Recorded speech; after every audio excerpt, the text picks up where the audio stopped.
welcome. Today we're going to dive into Claudia Reid's fascinating book, The Final Hours of Yahusha. Now you'll notice the book uses the name Yahusha. That's a direct transliteration of the original Hebrew name for Jesus.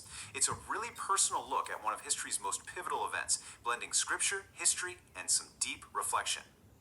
Right, let's just jump into this. This quote from the book really sets the stage for the big question we're tackling today.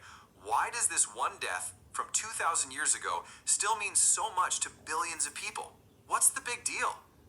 Well, to really get our heads around that why, the book explains that we first have to understand the problem this death was supposed to solve. You see, this wasn't just some tragic accident. It was part of what the author calls a divine plan.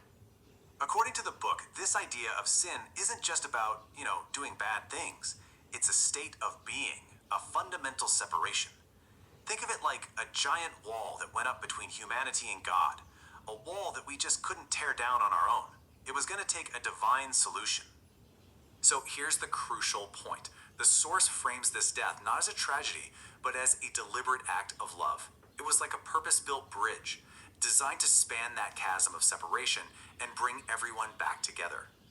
Okay, so we've touched on the why. Now, let's get into the how. The book walks us through these final hours, and it starts in a place of just deep human anguish. This is what it calls the path of surrender. This timeline is basically our roadmap. It takes us from the quiet agony of a garden to the chaos of a public execution, and then, finally, to the silence of a tomb.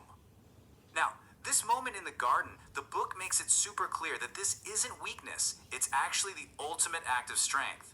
We're told his anguish was so intense that he was sweating drops of blood, but his prayer was still all about obedience, choosing the Father's plan, even when it was overwhelmingly painful.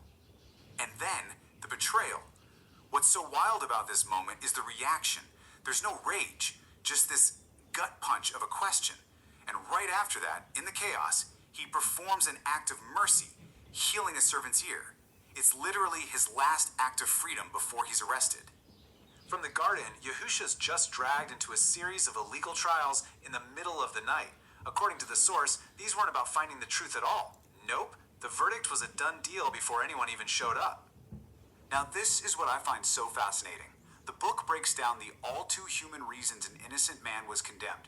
It wasn't about justice. You had one guy, Pilate, who was just terrified of losing his job and causing a riot. And then you had Herod, who was basically bored and just wanted to see a magic trick. Fear and curiosity, not truth. And this moment, wow, it perfectly illustrates one of the book's core themes. The crowd gets a choice, the healer or the murderer. And their choice to free Barabbas becomes this living symbol of the entire event. The innocent one is condemned so the guilty can walk free. Okay, let's move on to the physical sacrifice itself. The source really blends the raw historical details with prophetic meaning here.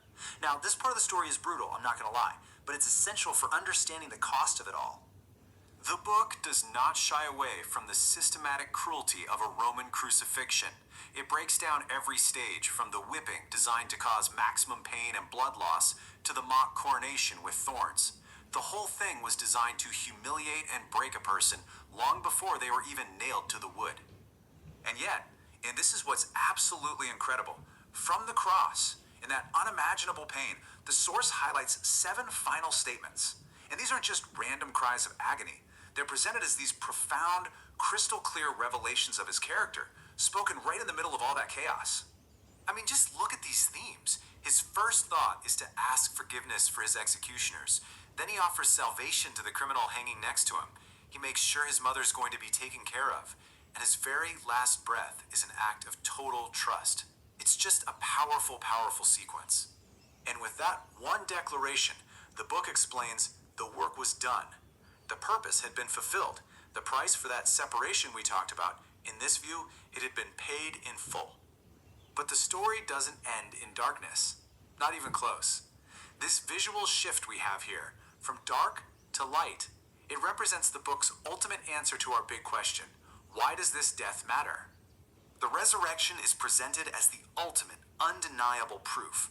It's the final victory. It's the evidence that God's love and life and power are just plain stronger than human hatred and the finality of death. And this quote just nails it, doesn't it? This isn't the end of a sad story. It's the beginning of a whole new reality. It's the reason this event from 2,000 years ago is still resonating and inspiring hope all over the world. So, we're going to end with this final thought. The book finishes by inviting us to make this ancient story personal. It's not just about history, it's about today. It's asking, where in your life do you need the power of resurrection? Maybe it's renewal, or hope, or restoration.